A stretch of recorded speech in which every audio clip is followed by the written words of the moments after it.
فاعوذ باللہ من الشیطان الرجیم بسم اللہ الرحمن الرحیم يسألك أهل الكتاب أن تنزل عليهم كتابا من السماء فقد سألوا موسى أكبر من ذلك فقالوا أرنا الله جهرة فأخذتهم الصاعقة بظلمهم ثم اتخذوا العجل من بعد ما جاءتهم البينات فعفونا عن ذلك وآتينا موسى سلطانا مبينا إلى آخر صدق الله العظيم. اللهم صل على سيدنا ومولانا محمد في أول كلامنا وصل على سيدنا ومولانا محمد في أوسط كلامنا وصل على سيدنا ومولانا محمد في آخر كلامنا. رب اشرح لي صدري ويسر لي أمري واحلل عقدة من لساني يفقهوا قولي. رب زدني علما رب زدنی علما رب زدنی علما. سبحانك لا علم لنا الا ما علمتنا انك انت العليم الحكيم.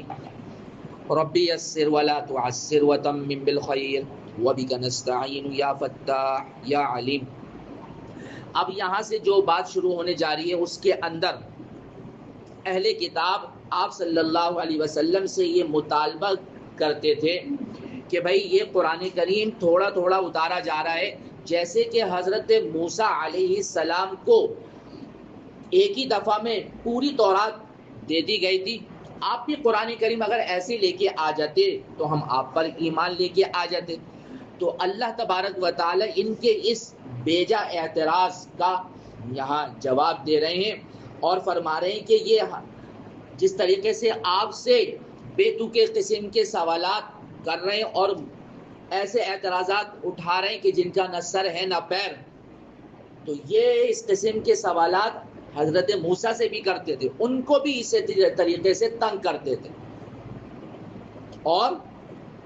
اور اللہ کی طرف سے ان کے اوپر ذلت، خواری، غضب اور ہمیشہ کا ذلت کا جو ٹھپا لگا ہے وہ اس کے علاوہ اور کئی گناہوں کی وجہ سے بھی لگا ہے جو اللہ نے یہاں گنائے ہیں.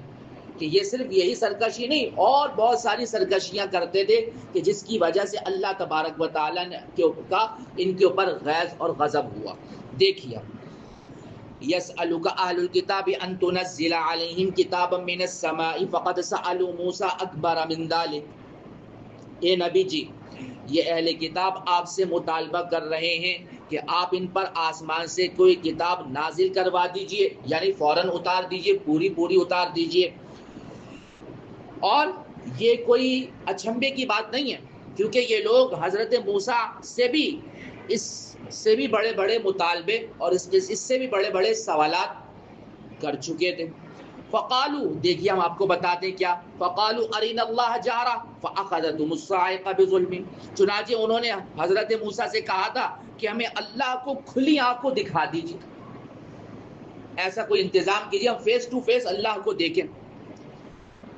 چنانچہ ان کی سرکشی کی وجہ سے بجلی کی کڑکے نے ان کو آ پکڑا تھا اور اس وقت اللہ کی طرف سے یہ سارے ہلاک کر دیے گئے تھے، لیکن نبی کی دعا کی برکت سے پھر ان کو دوبارہ اٹھایا گیا تھا، جیسے کہ سورہ بقرہ میں آیا تھا.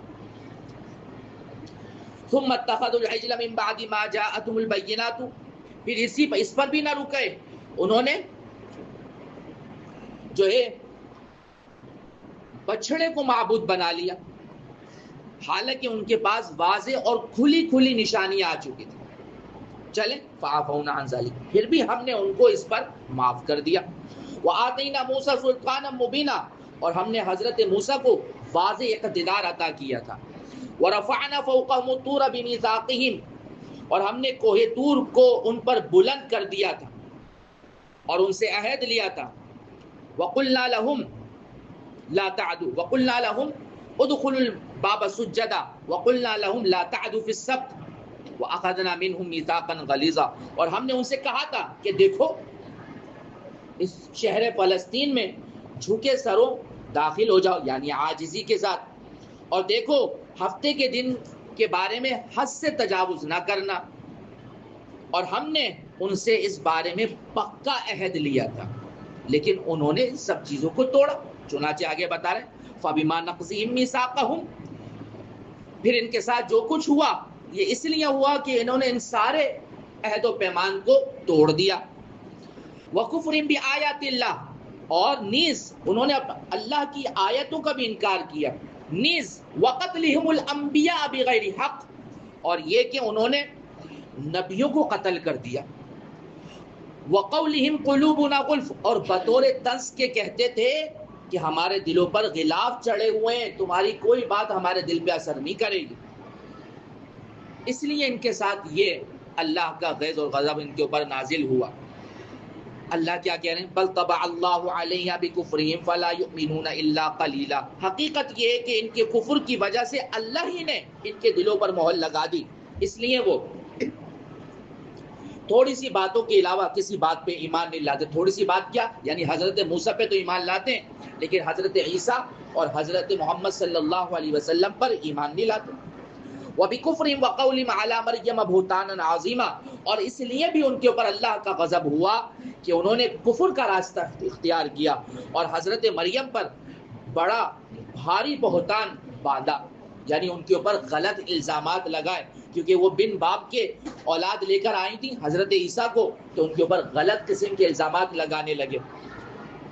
وَقَوْلِهِمْ، اور کہنے لگے اِنَّا قَتَلْنَا الْمَسِيحَ عِيسَى ابْنَ مَرْيَمَ رَسُولَ اللَّهِ، کہ ہم نے اللہ کے رسول مسیح عیسیٰ بن مریم کو قتل کر دیا، حالانکہ وَمَا قَتَلُوهُ وَمَا صَلَبُوهُ وَلَكِنْ شُبِّهَ لَهُمْ، نہ انہوں نے عیسیٰ کو قتل کیا نہ انہوں نے سولی پر چڑھایا، بلکہ انہیں اس بارے میں اشتباہ ہو گیا۔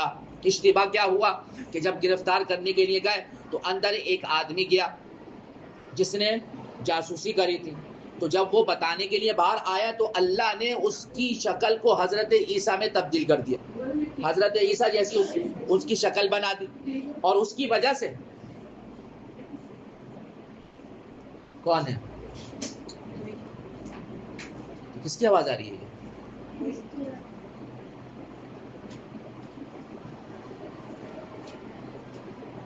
جس کو بھی کوئی بات کرنی ہو نا تو اس کو باہر بلا لیا کرے، سبق کے دوران جو ہے نا پھر جو ہے نا پریشانی ہوتی پڑھانے کے بعد۔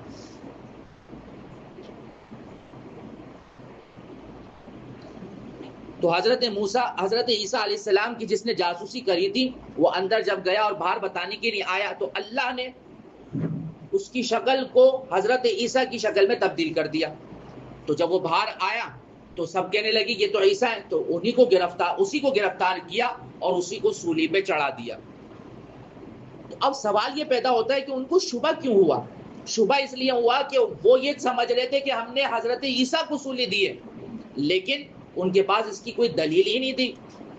یہی وجہ ہے کہ وہ شک میں پڑ گئے کہ ہم نے حضرت عیسیٰ کو سولی پہ چڑھایا یا پھر کسی اور کو سولی پہ چڑھا دیا، ان کے شبے میں، تو شبے میں پڑ گئے۔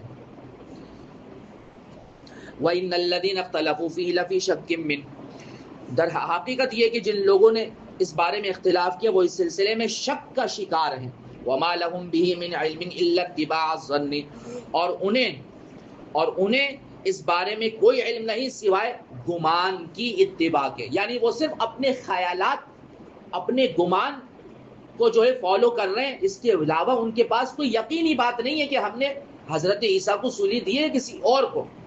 وما، اب اللہ کہہ رہے ہیں وما قتلوہ یقینا، یقینی بات یہ ہے کہ انہوں نے حضرت عیسیٰ کو قتل نہیں کیا، بل رفعہ اللہ الیہ، پھر ہوا کیا کہ اللہ نے ان کو اپنے پاس اٹھا لیا تھا۔ وکان اللہ عزیزا حکیما، اور اللہ بڑے صاحب اقتدار اور بڑی حکمت والے ہیں۔ وَإِن مِّنْ أَهْلِ الْكِتَابِ إِلَّا لَيُؤْمِنَنَّ بِهِ قَبْلَ مَوْتِهِ وَيَوْمَ الْقِيَامَةِ يَكُونُ عَلَيْهِمْ شَهِيدًا، اور اہل کتاب میں سے کوئی ایسا نہیں ہے جو اپنی موت سے پہلے ضرور حضرت عیسیٰ پر ایمان نہ لائے، یعنی ضرور لائے گا، اور قیامت کے دن وہ ان لوگوں کے خلاف گواہ بنیں گے۔ کیا مطلب؟ اس کی دو صورتیں ہوتی ہیں، یا تو جو حضرت تھانوی رحمۃ اللہ علیہ نے ذکر کری کہ جب موت کا وقت آئے گا اور سارے پردے ہٹ جائیں گے تو اس کے سامنے حقیقت واضح ہوگی کہ لو بھائی ہم نے تو حضرت عیسیٰ کا انکار کیا جبکہ وہ اللہ کے نبی برحق تھے، تو اب وہ کیا لائیں گے؟ ایمان لائیں گے، تو اب ایمان لانے کا کوئی فائدہ نہیں ہوگا۔ دوسری صورت یہ ہوگی کہ جب حضرت عیسیٰ قرب قیامت میں تشریف لائیں گے اور اس وقت عالم جہاد بلند کریں گے، دجال کو قتل کریں گے، اس موقع پر جتنے بھی اہل کتاب ہوں گے وہ سارے حضرت عیسیٰ پر کیا لے آئیں گے؟ ایمان لے آئیں گے، اور حضور صلی اللہ علیہ وسلم کی دین کی کیا کریں گے؟ پیروی کریں گے۔ تو یہ بھی ممکن ہے۔ اور یہ حدیث سے ثابت ہے ابو ہریرہ رضی اللہ عنہ کی روایت سے، فَبِظُلْمٍ مِّنَ الَّذِينَ هَادُوا حَرَّمْنَا عَلَيْهِمْ طَيِّبَاتٍ أُحِلَّتْ لَهُمْ وَبِصَدِّهِمْ عَن سَبِيلِ اللَّهِ كَثِيرًا، اور اس وجہ سے بھی ان کے اوپر اللہ کا غضب ہوا کہ یہودیوں کی سنگین زیادتی کی وجہ سے ہم نے ان پر پاکیزہ چیزیں حرام کر دی تھی، بہت انہوں نے جو ہے زیادتی کری لوگوں پر، اور ایسی پاکیزہ چیزیں ان کے اوپر حرام کر دی جو پہلے ان کے لیے حلال تھی، اور اس وجہ سے بھی ان پر غضب ہوا کہ وہ لوگوں کو کثرت سے لوگوں کو، بہت سارے لوگوں کو اللہ کے راستے سے روکتے تھے، وَأَخْذِهِمُ الرِّبَا، اور اس لیے بھی اللہ کا غضب ہوا ان کے اوپر کہ انہوں نے سود لیا، وَقَدْ نُهُوا عَنْهُ، حالانکہ ان کو اس سے منع کیا گیا تھا، وَأَكْلِهِمْ أَمْوَالَ النَّاسِ بِالْبَاطِلِ، اور لوگوں کا مال ناحق طریقے سے کھاتے تھے، وَأَعْتَدْنَا لِلْكَافِرِينَ مِنْهُمْ عَذَابًا أَلِيمًا، اور اللہ کہہ رہے ہیں ہم نے ایسی کافروں کے لیے ان میں سے دردناک عذاب تیار کر رکھا ہے، لیکن یہ سارے یہود و نصارہ ایک جیسے نہیں، لیکن الراسخون فی العلم منهم والمؤمنون یؤمنون بما انزل الیک وما انزل من قبلک والمقیمین الصلاة والمؤتون الزکاة والمؤمنون باللہ والیوم الآخر اولئک سنؤتیہم اجرا عظیما، البتہ ان بنی اسرائیل میں سے جو لوگ علم میں پختہ کار ہیں، یعنی جن کے پاس مستند علم ہے اور وہ ایمان والے بھی ہیں، تو وہ اس کلام پر بھی ایمان رکھتے ہیں جو حضور صلی اللہ علیہ وسلم پر اتارا گیا، اور اس پر بھی ایمان رکھتے ہیں جو آپ سے پہلے اتارا گیا، اور یہ لوگ قابل تعریف ہیں۔ کیوں بھائی؟ کیونکہ وہ نماز قائم کرنے والے ہیں، زکوٰۃ دینے والے ہیں، اور آخرت کے دن پر ایمان رکھنے والے ہیں، اور یہی وہ لوگ ہیں کہ جن کو اللہ اجر عظیم عطا کریں گے۔ انا اوحینا الیک کما اوحینا الی نوح والنبیین من بعد، اے نبی جی ہم نے آپ پر ایسے ہی وہی بھیجی ہے جیسے کہ حضرت نوح اور ان کے بعد دوسرے نبیوں پر بھیجی تھی، اور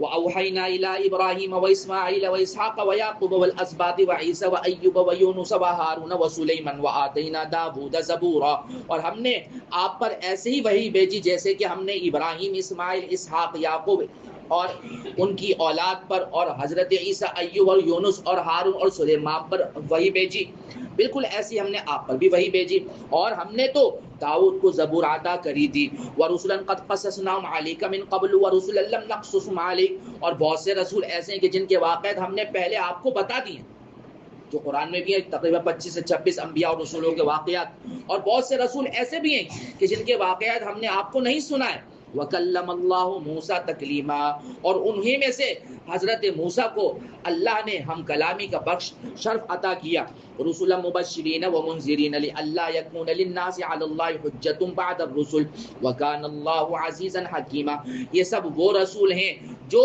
خوشخبری سنانے اور ڈرانے والے بنا کر بھیجے گئے تھے، تاکہ ان رسولوں کے آ جانے کے بعد لوگوں کے پاس اللہ کے سامنے کوئی عذر باقی نہ رہے کہ وہ یہ کہیں کہ کوئی آیا ہی نہیں، اس لیے ہم نے سب کو بھیجا، اور اللہ زبردست ہیں، اقتدار کے مالک اور حکمت والے بھی ہیں۔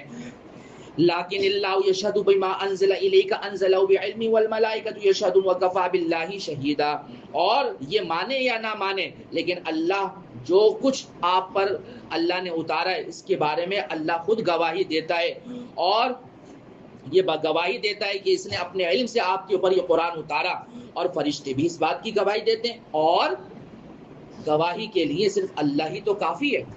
ان الذين كفروا وصدوا عن سبيل الله قد ضلوا ضلالا بعيدا، بے شک جن لوگوں نے کفر کیا اور لوگوں کو اللہ کے راستے سے روکا وہ بھٹک کر گمراہی میں بہت دور نکل گئے۔ ان الذين كفروا وظلموا لم يكن الله ليغفر لهم ولا ليهديهم طريقا الا طريق جہنم، جن لوگوں نے کفر کیا اور ظلم کیا کہ لوگوں کو اللہ کے راستے سے روکا، اور اللہ ان لوگوں کو بخشنے والا نہیں ہے، اور نہ کوئی اور راستہ اللہ ان کو دکھائے گا سوائے جہنم کے راستے کے، خالدین فیہا ابدا، جس میں وہ ہمیشہ ہمیشہ رہیں گے، وکان ذلک علی اللہ یسیرا، اور یہ بات اللہ کے لیے بہت معمولی ہے۔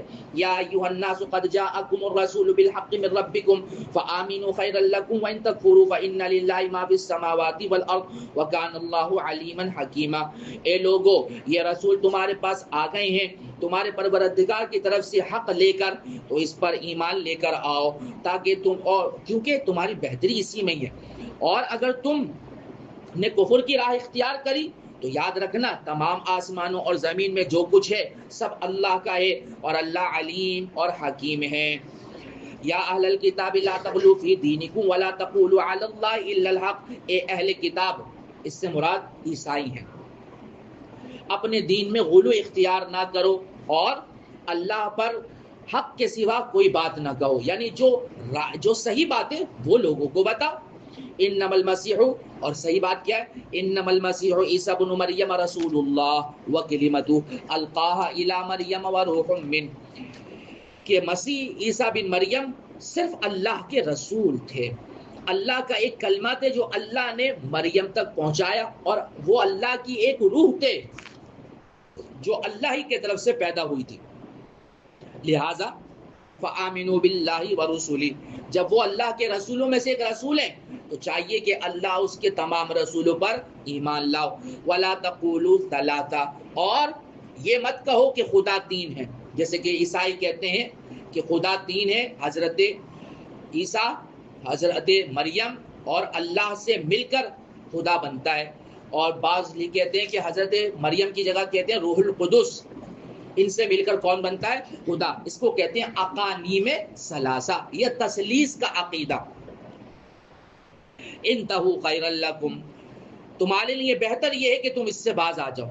انما اللہ الہ واحد، وجہ کیا ہے کہ اللہ تو ایک ہی معبود ہے، سبحانہ، اس کی ذات اس سے پاک ہے، ان یکون لہ ولد، کہ اس کا کوئی بیٹا ہو، لہ ما فی السماوات و ما فی الارض، اور آسمان اور زمین میں جو کچھ ہے اللہ ہی کا ہے، وکفی باللہ وکیلا، اور سب کی دیکھ بھال کے لیے اللہ کو اولاد کی ضرورت نہیں ہے، اللہ ہی کیا ہے؟ کافی ہے۔ لن یستنکف المسیح ان یکون عبدا للہ ولا الملائکۃ المقربون، اور خود عیسیٰ کے بارے میں ہم بتائیں کہ مسیح اس بات میں عار نہیں سمجھتے تھے کہ وہ اللہ کے بندے، تم تو کہہ رہے ہو اللہ کے بیٹے، وہ خود اپنے آپ کو کیا کہتے تھے کہ میں کیا ہوں بھائی؟ اللہ کا بندہ ہوں۔ اور مقرب فرشتے بھی اپنے آپ کو اللہ کا بندہ کہنے میں عار نہیں سمجھتے تھے۔ اچھا جی، یاد رکھنا وَمَن يَسْتَنْكِفْ عَنْ عِبَادَتِي وَيَسْتَكْبِرْ فَسَيَحْشُرُهُمْ إِلَيْهِ جَمِيعًا، جو شخص بھی اپنے پروردگار کی بندگی اختیار کرنے میں عار سمجھے اور تکبر کا مظاہرہ کرے تو وہ یہ سمجھ لے اللہ ان سب کو اپنے پاس جمع کرے گا۔ آنا تو اللہ کے پاس ہے، پھر وہ تمہارا سارا معاملہ کلیئر کر دیں گے، کہ تمہاری ساری اکڑ اور تکبر جو ہے نا سب نکل جائے گی۔ فَأَمَّا الَّذِينَ آمَنُوا وَعَمِلُوا الصَّالِحَاتِ فَيُوَفِّيهِمْ أُجُورَهُمْ وَيَزِيدُهُم مِّن فَضْلِهِ وَأَمَّا الَّذِينَ اسْتَنكَفُوا وَاسْتَكْبَرُوا فَيُعَذِّبُهُمْ عَذَابًا أَلِيمًا وَلَا يَجِدُونَ لَهُم مِّن دُونِ اللَّهِ وَلِيًّا وَلَا نَصِيرًا، پھر جو لوگ ایمان لائے ہوں گے اور انہوں نے نیک اعمال کیے ہوں گے، ان کو ان کا پورا پورا ثواب دیا جائے گا، اور اپنے فضل سے اللہ مزید اضافی بھی کیا کریں گے؟ عطا کریں گے، یعنی جو اجر بنتا ہے وہ تو دیں گے، بونس بھی ملے گا۔ رہے وہ لوگ جنہوں نے بندگی کو عار سمجھا اور تکبر کیا تو ان کو دردناک عذاب دیا جائے گا، اور ان کو اللہ کے سوا کوئی اپنا حمایتی اور مددگار نہیں ملے گا، اور اللہ کوئی مدد کرے گا ہی نہیں، اور اس کے علاوہ کوئی ملے گا بھی نہیں ان کو، تو اس لیے ہمیشہ ان کو عذاب ہوتا ہے۔ یا ایھا الناس، اس لیے لوگوں، قد جاءکم برہان من ربکم، تمہارے پاس آ چکی ہے تمہارے رب کی طرف سے کھلی دلیل، وانزلنا الیکم نورا مبینا، اور ہم نے تمہاری طرف ایک واضح نور، روشنی اتار دی ہے۔ فَأَمَّا الَّذِينَ آمَنُوا بِاللَّهِ وَاعْتَصَمُوا بِهِ فَسَيُدْخِلُهُمْ فِي رَحْمَةٍ مِّنْهُ وَفَضْلٍ وَيَهْدِيهِمْ إِلَيْهِ صِرَاطًا مُّسْتَقِيمًا، چنانچہ جو لوگ اللہ پر ایمان لائے ہیں اور انہوں نے اسی کے سہارے کو تھام لیا ہے، یعنی اللہ کی رسی کو مضبوطی سے، تو اللہ ان کو اپنے فضل اور رحمت میں داخل کرے گا، اور انہیں اپنے پاس آنے کے لیے سیدھے راستے کی طرف بھی کیا کرے گا؟ رہنمائی کرے گا۔ اللہ ایسے رحمت اور فضل والے ہیں۔ یستفتونک، اب یہ آخری آیت آ رہی ہے، اس میں ایک مسئلہ آ رہا ہے۔ یہ لوگ آپ سے پوچھتے ہیں کلالے کے بارے میں، قل اللہ یفتیکم فی الکلالہ، آپ کہہ دیجئے اللہ تم کو بتاتا ہے کلالے کا مسئلہ۔ کلالہ اسے کہتے ہیں کہ جس کے نہ ماں باپ ہو نہ اولاد ہو، تو اگر وہ مر جائے تو اس کی جائیداد کس کو ملے گی؟ تو اس کے بہن بھائی ہیں تو ان کو ملے گی۔ ان امرؤن، اگر آدمی مرا ہے، لیس لہ ولد، جس کی اولاد نہیں ہے اور نہ ماں باپ ہیں، ولا اختن، اور اس آدمی کی ایک کیا ہے؟ بہن، فلا نصف ما ترک، تو اس بہن کے لیے جائیداد کا آدھا حصہ ہے۔ وہ یرثھا، اور اگر مرنے والا کون ہے؟ وہ مرنے والی کون ہے؟ عورت، اور آدمی اس کا وارث بن رہا ہے یعنی اس کا بھائی ہے. علم یکن لا ولد، اور اس عورت کی کوئی اولاد نہیں ہے، یا تو شادی کے بعد اولاد ہی نہیں ہوئی یا وہ ان میرڈ تھی، تو پھر ساری جائیداد کون لے لے گا؟ بھائی لے لے گا. فَإِن كَانَتْ اثْنَتَيْنِ فَلَهُمَا الثُّلُثَانِ مِمَّا تَرَكَ، اور اگر مرنے والی کی ایک نہیں کتنی بہنیں؟ دو، تو پھر وہ کتنا لیں گی؟ 2/3 جائیداد کا.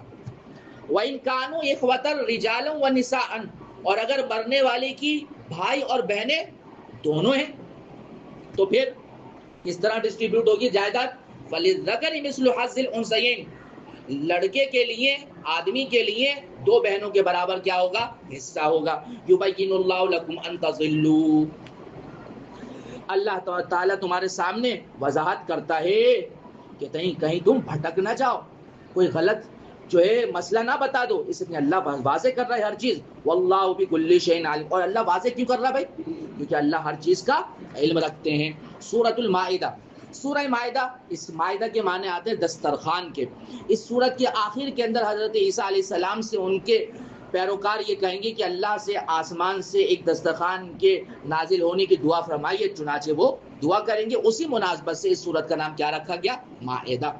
یہ سورت نبی صلی اللہ علیہ وسلم کے جو ہے آپ کے آخری دور میں نازل ہوئی ہے، سن 6 ہجری کے بعد، غزوہ خیبر کے بعد نازل ہونا شروع ہوئی، اور اس کا کچھ حصہ فتح مکہ، پھر آخری حج کے موقع پر یہ آیتیں بھی نازل ہوئیں. اس میں بہت سارے احکامات بھی آئے، منافقین کا ذکر بھی آیا، قتل کے احکامات بھی آئے، اور حضرت آدم کے بیٹوں کا واقعہ بھی آیا، یہود و نصارہ کا بھی ذکر آیا. تو مختلف ملے جلے احکامات آئے ہیں، کیونکہ اب اسلام کی ایک مستحکم ریاست وجود میں آ چکی ہے. تو اب مضبوط ریاست کے وجود میں آنے کے بعد جو احکامات پہلے نہیں دیے جا سکتے تھے وہ احکامات اس صورت میں دے دیے گئے، اور اس صورت کے اندر اعلان کیا گیا کہ اب آپ کا دین کیا کر دیا گیا ہے؟ مکمل. دیکھیے، بسم اللہ الرحمن الرحیم، یا ایھا الذین آمنوا اوفوا بالعقود، اے ایمان والو معاہدوں کو، جو ایگریمنٹس ہوئے ہوئے ان کو پورا کرو. خواہ وہ ایگریمنٹ تم نے اللہ سے کیا، اس کی فرما برداری کا، یا نبی سے کیا، ان کی تعلیمات کو ماننے کا، یا آپس میں ایک دوسرے سے کیا کیے ہوں، معاہدے کیے ہوں، ان کو بھی کیا کرو. احل لکم بہیمۃ الانعام، اور تمہارے لیے حلال کر دیے گئے ہیں کیا؟ چوپائے. چوپائے سے مراد مویشی ہیں، گائیں، بھینس، اونٹ، بھیڑ، دمبا، بکری وغیرہ، یہ تمہارے لیے کیا کر دیے گئے.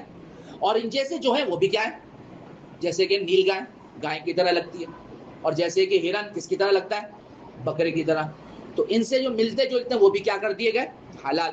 سوائے الا ما یتلی علیکم، ان جانوروں کے جن کی تلاوت آگے کی جا رہی ہے آیت نمبر 3 میں، وہ تمہارے لیے کیا کر دیے گئے بھائی؟ حرام ہے. وہ آگے آپ کے سامنے آ رہا ہے. غیر محل الصید وانتم حرم، اسی طرح جب تم حالت احرام میں ہو تو اپنے لیے شکار کو حلال مت سمجھنا، یعنی احرام کی حالت میں شکار کرنا محرم کے لیے، عمرہ حج کرنے والے کے لیے جائز نہیں. ان اللہ یحکم ما یرید، بے شک اللہ جس چیز کا ارادہ کرتا ہے اس کا حکم دے دیتا ہے. یا ایھا الذین آمنوا، اے ایمان والو، لا تحلوا شعائر اللہ ولا الشہر الحرام ولا الہدی ولا القلائد ولا آمین البیت الحرام یبتغون فضلا من ربهم ورضوانا. اے ایمان والو، نہ اللہ کی نشانیوں کی بے حرمتی کرو، اور نہ حرمت والے مہینے جو 4 ہیں جن کا میں نے آپ کو بتایا، نہ ان کی بے حرمتی کرو، اور نہ ہدی کے جانوروں کی، جو قربانی کے جانور ہیں جو حج عمرے کے لیے لے جائے جاتے ہیں، نہ ان کی بے حرمتی کرو، اور نہ ان جانوروں کی بے حرمتی کرو جن کے گلے میں پٹے ڈلے ہوئے ہیں، جو حج کے موقع پر ڈالے جاتے تھے. ہر جانور نہیں، حج کے موقع پر پہلے زمانے میں ڈالے جاتے تھے. اور نہ ان لوگوں کی بے حرمتی کرو جو اللہ کا فضل اور اس کی رضا حاصل کرنے کے لیے بیت حرام کا ارادہ کر کے نکلے، یعنی حاجیوں اور عمرہ کرنے والوں کی، ان کا کیا کرو؟ ان کی بے حرمتی، بلکہ ان کا ادب اور احترام کرنا چاہیے. اچھا جی. وَإِذَا حَلَلْتُمْ فَاصْطَادُوا، اور اوپر منع کیا تھا کہ حالت احرام میں شکار نہ کرنا، لیکن جب تم حلال ہو جاؤ، احرام کھول دو، تو پھر کیا کر لو؟ شکار کر لو. وَلَا يَجْرِمَنَّكُمْ شَنَآنُ قَوْمٍ أَنْ صَدُّوكُمْ عَنِ الْمَسْجِدِ الْحَرَامِ أَنْ تَعْتَدُوا، اور کسی قوم کے ساتھ تمہاری یہ دشمنی کہ انہوں نے تمہیں مسجد حرام میں جانے سے روکا تھا، تمہیں اس بات پر آمادہ نہ کرے کہ تم ان پر زیادتی کرنے لگو، کہ انہوں نے تمہارے ساتھ غلط کیا تو اس کا یہ مطلب نہیں ہے کہ بعد میں تم بھی ان کے ساتھ کیا کرو، غلط کرو. اسلام اس کی اجازت نہیں دیتا. جنگ کرنی ہے جنگ کرو، لڑائی کرنی ہے لڑائی کرو، اس کی اجازت ہے. لیکن زیادتی کرنا، ظلم کرنا نہ اپنوں کے ساتھ جائز ہے نہ دشمن کے ساتھ. سمجھ میں آگئی بات. وَتَعَاوَنُوا عَلَى الْبِرِّ وَالتَّقْوَىٰ، تو کریں کیا؟ آپس میں نیکی اور تقوی کے کاموں میں ایک دوسرے کا کیا دو، ساتھ دو. وَلَا تَعَاوَنُوا عَلَى الْإِثْمِ وَالْعُدْوَانِ، گناہ اور ظلم کے کاموں میں ایک دوسرے کی مدد نہ کرنا. وَاتَّقُوا اللَّهَ، اس کے بجائے اللہ سے ڈرنا. اگر یہ خیال بھی دل میں آ رہا ہے تو اللہ سے ڈرو. کیوں بھائی؟ ان اللہ شدید العقاب، کیونکہ اس کا عذاب بڑا سخت ہے. حرمت علیکم المیتۃ والدم ولحم الخنزیر وما اہل لغیر اللہ بہ. اب یہ وہ آیت آ رہی ہے جس میں وہ جانور حرام قرار دیے جا رہے ہیں، جن کی وجہ بھی بتائیں گے آپ کو، اور یہ بتائیں گے یہ حلال لگے. حرمت علیکم المیتۃ والدم ولحم الخنزیر وما اہل لغیر اللہ بہ والمنخنقۃ والموقوذۃ والمتردیۃ والنطیحۃ وما اکل السبع الا ما زکیتم وما ذبح علی النصب وان تستقسموا بالازلام ذلکم فسق. حرام کر دیا گیا ہے تمہارے اوپر مردار جانور، اور اسی طرح خون بہتا ہوا، اور اسی طرح سور کا گوشت بھی حرام کر دیا گیا ہے. اور جس جانور پر اللہ کے علاوہ کسی اور کا نام پکارا گیا ہے وہ بھی تم پر حرام کر دیا گیا. اور وہ جانور جو گلا گھٹنے سے مر گیا، یا جسے چوٹ لگنے سے مر گیا، یا جو اوپر سے گر کر مر گیا، یا کسی جانور کے سینگ کے لگنے سے مر گیا، یا کسی درندے نے اس کو کھا لیا اور اس کا کچھ بچا ہوا گوشت پڑا ہوا ہے، وہ سب جانور کیا ہیں؟ حرام. اسی طرح فرما رہے ہیں کہ ہاں اگر تم نے ان کے مرنے سے پہلے ان کو کیا کر دیا؟ ذبح کر دیا، تو پھر وہ تمہارے لیے کیا ہو جائیں گے؟ حرام. جیسے کہ جانور اوپر سے نیچے گرا اور تڑپ رہا ہے، ابھی مرا نہیں ہے، تو آپ چھری لائے اور اس کے گلے پہ پھیر دی، تو اب وہ کیا ہے؟ حلال. اسی طریقے سے وہ جانور بھی تم پر حرام ہیں کہ جن کو بتوں کی قربان گاہ پر ذبح کیا گیا. بتوں کے پاس ایک مخصوص جگہ ایک پتھر رکھا ہوتا تھا بڑا، کہ وہاں جانوروں کو لایا جاتا تھا اور ان کو ذبح کیا جاتا تھا، اور یہ مطلب ہوتا تھا کہ ہم بتوں کے نام پہ کیا دے رہے ہیں؟ قربانی کر رہے ہیں، جس کو بلی چڑھانا بھی کہتے تھے. اور یہ بات بھی تم پر حرام کر دی گئی ہے کہ تم جوئے کے تیروں سے گوشت وغیرہ تقسیم کرو یا قسمت کا حال معلوم کرو. یہ دوسرا ترجمہ کر رہا ہوں میں. تیروں کے ذریعے سے قسمت کا حال کیا کرو؟ معلوم کرو. کہ تیر مختلف جو ہے ترکش میں ڈال دیے جاتے تھے، اس پہ مختلف چٹیں لگا دی جاتی تھی، پھر ان کو گھمایا جاتا تھا اور ایک تیر نکالا جاتا تھا، اس سے جو بات نکلتی تھی اس پر وہ کیا کرتے تھے؟ عمل. تو اس سے بھی کیا کر دیا گیا ہے؟ منع. کیونکہ یہ چیز جب تم اس طریقے سے کرو گے کہ گویا کہ تم یہ کہنا چاہ رہے ہو کہ اوپر سے ہمیں یہ اشارہ ملا ہے کہ یہ کام کرو، حالانکہ اللہ نے تو تھوڑی تمہیں بتایا، یہ تو اپنی طرف سے خود ساختہ چیزیں ہیں. تو اللہ نے اس سے کیا کیا؟ منع کیا، اور بتایا کہ یہ ساری باتیں کیا ہیں؟ گناہ. الیوم یئس الذین کفروا من دینکم فلا تخشوهم واخشون. آج کافر لوگ تمہارے دین کے مغلوب ہونے سے نا امید ہو گئے، اب دین اسلام غالب ہی رہے گا، لہٰذا اب ان سے ڈرنے کی ضرورت نہیں، میرا ڈر دل میں رکھو. الیوم اکملت لکم دینکم واتممت علیکم نعمتی ورضیت لکم الاسلام دینا. آج میں نے تمہارے لیے تمہارا دین مکمل کر دیا، تم پر اپنی نعمت پوری کر دی، اور تمہارے لیے اسلام کو بطور دین کے ہمیشہ کے لیے پسند کر لیا.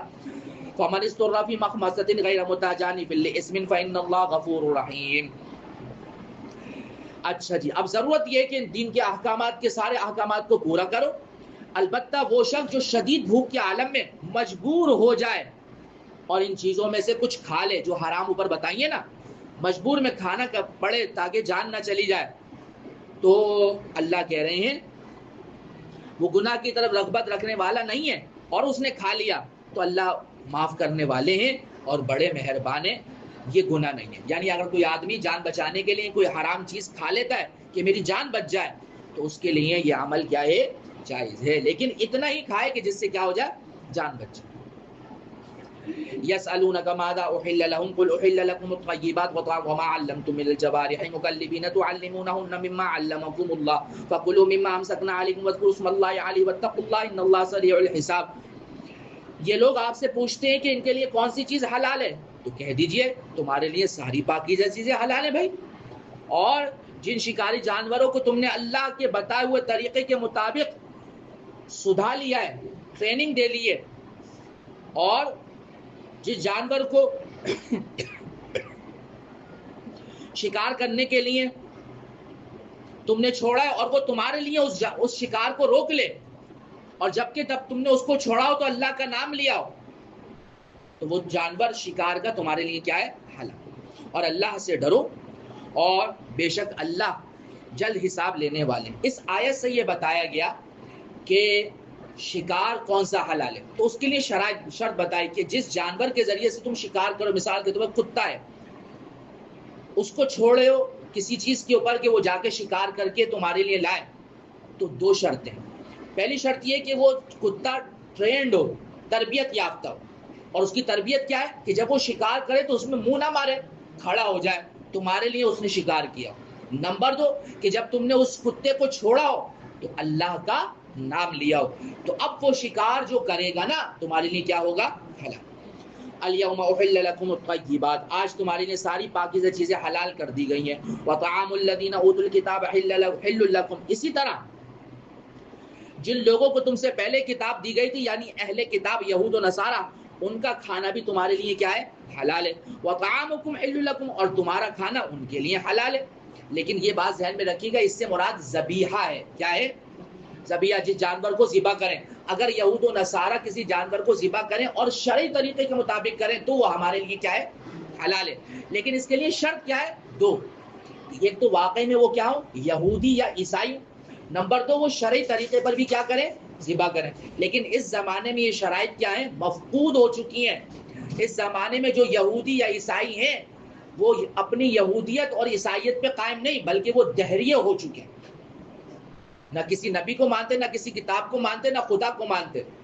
تو جب وہ یہودی عیسائی نہیں ہے تو اس لیے ان کا ذبیحہ کیا ہوگا؟ حرام۔ لیکن اگر بعض یہودی اور عیسائی ہو بھی تو پھر بھی ان کا ذبیحہ حلال نہیں ہے۔ کیوں؟ کیونکہ وہ اب شرعی طریقے پہ ذبح نہیں کرتے۔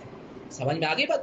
اس لیے جو بھی بیرون ممالک جاتے ہیں اور ہوٹل وغیرہ میں کھانا کھاتے ہیں تو ان کو احتیاط کرنی چاہیے کہ وہاں کا جب تک مسلمانوں کا ہوٹل ہو اور وہ شرعی طریقے پر ذبح کریں، آپ کے لیے کنفرم ہو، تو پھر آپ وہاں کسی گوشت کا آرڈر کریں، ورنہ ویجیٹیرین رہیں۔ والمحصنات من المؤمنات والمحصنات من الذين اوتوا الكتاب من قبلكم اذا اتيتموهن اجورهن محسنين غير مسافحين ولا متخذي اخدان۔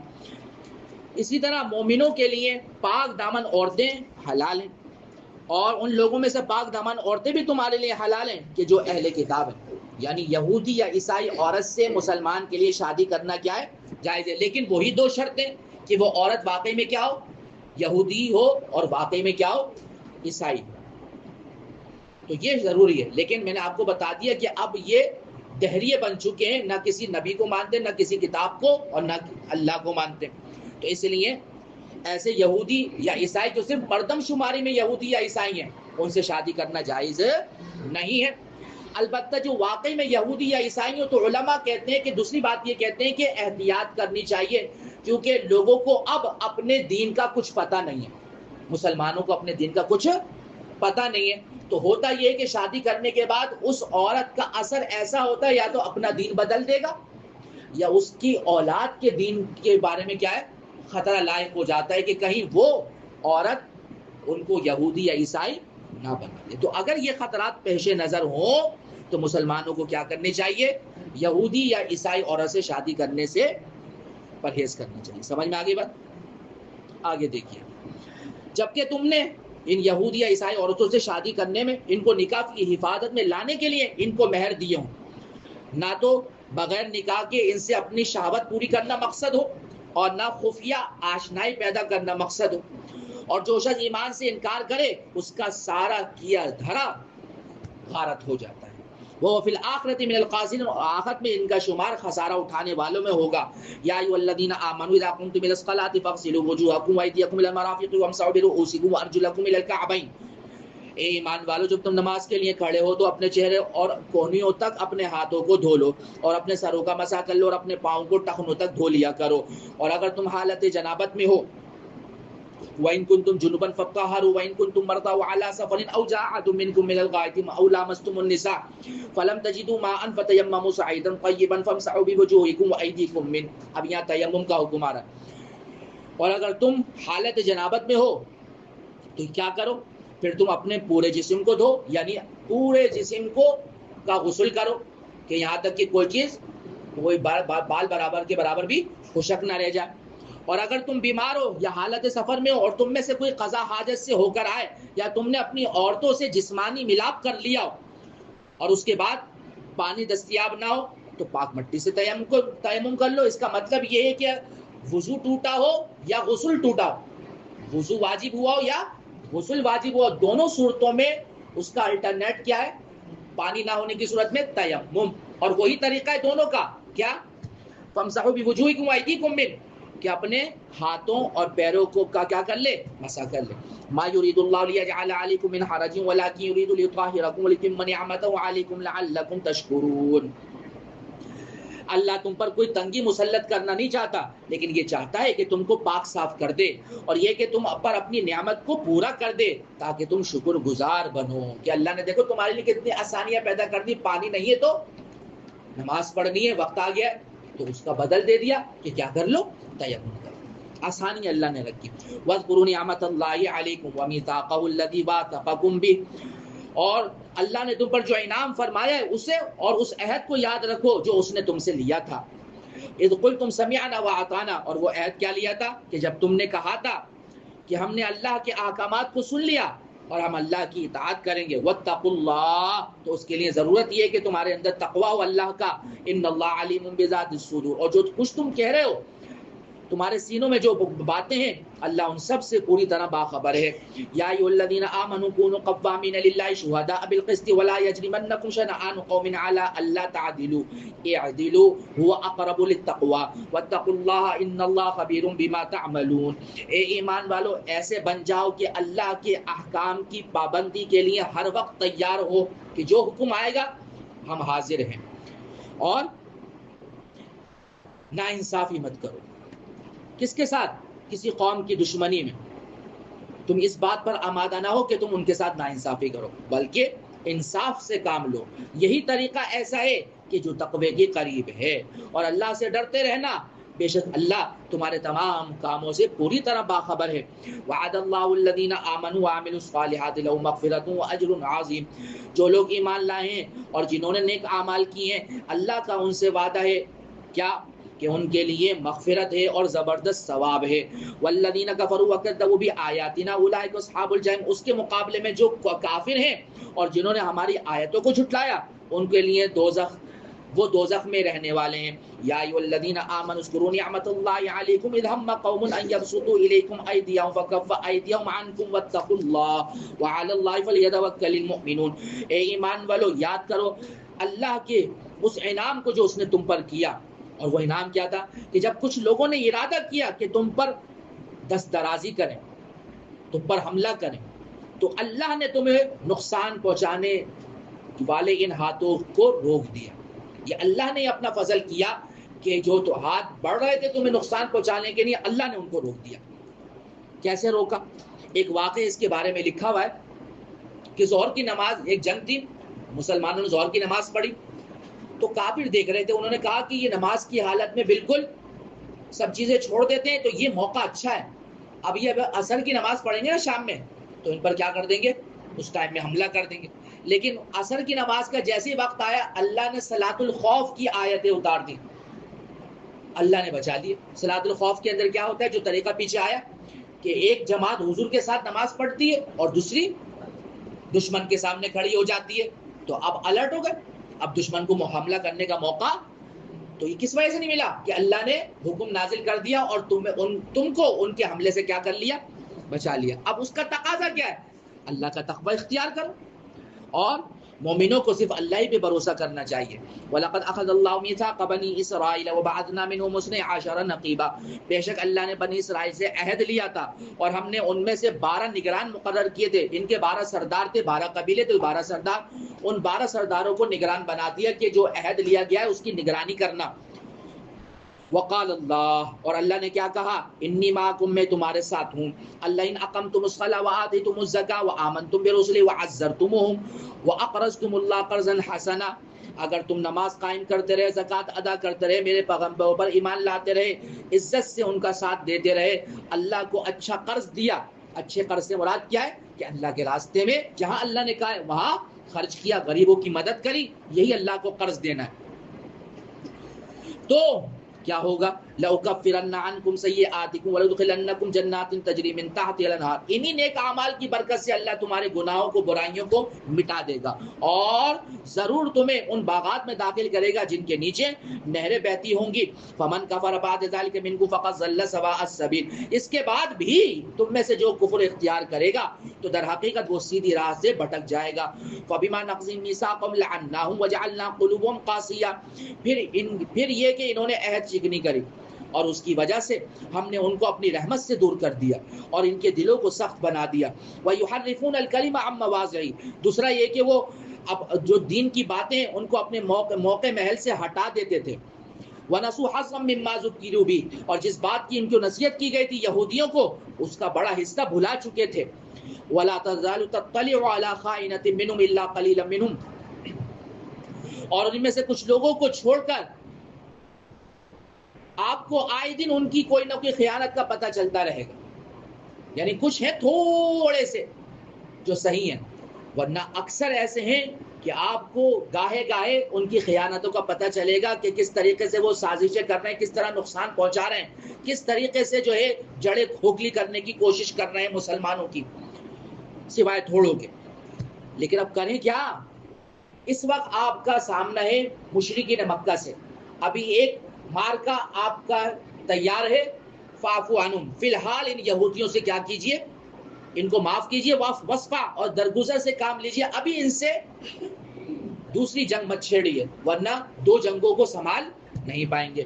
ان اللہ یحب المحسنین. بے شک اللہ تبارک و تعالی احسان کرنے والوں کو پسند کرتا ہے. اللہ دیکھیں کس طریقے سے مسلمانوں کی رہنمائی کر رہے ہیں. سارے مواقع پر اللہ گائیڈ کر رہے ہیں کہ ابھی آپ نے کیا کرنا ہے اور بعد میں کیا کرنا ہے. یہ ساری چیزیں اللہ بتا رہا ہے. وَمِنَ الَّذِينَ. اب یہودی کے بارے میں بتا، اب عیسائیوں کے بارے میں بتا رہا ہے. وَمِنَ الَّذِينَ قَالُوا إِنَّا نَصَارَىٰ أَخَذْنَا مِيثَاقَهُمْ فَنَسُوا حَظًّا مِّمَّا ذُكِّرُوا بِهِ فَأَغْرَيْنَا بَيْنَهُمُ الْعَدَاوَةَ وَالْبَغْضَاءَ إِلَىٰ يَوْمِ الْقِيَامَةِ وَسَوْفَ يُنَبِّئُهُمُ اللَّهُ بِمَا كَانُوا يَصْنَعُونَ. اور جن لوگوں نے کہا تھا کہ ہم عیسائی ہیں، ان سے بھی ہم نے عہد لیا تھا، لیکن پھر جس چیز کی ان کو نصیحت کی گئی اس کا بڑا حصہ یہ لوگ بھی بھلا بیٹھے. جیسے یہودی بھلا بیٹھے، یہ بھی بھلا بیٹھے. پھر کیا نکلا؟ چنانچہ ہم نے ان کے درمیان قیامت تک کے لیے دشمنی اور بغض، نفرت پیدا کر دی کہ یہ عیسائیوں میں فرقے ہو گئے، 3 فرقوں میں بڑھ گئے اور ابھی مشہور 2 ہیں. تو یہ آپس میں ایک دوسرے سے لڑتے رہیں گے، ایک دوسرے کو جو ہے برداشت نہیں کر پاتے. تو یہ قیامت تک کے لیے اللہ نے ان کے درمیان یہ چیز ڈال دی اور اللہ انہیں عنقریب بتا دے گا وہ کیا کچھ کرتے رہے ہیں.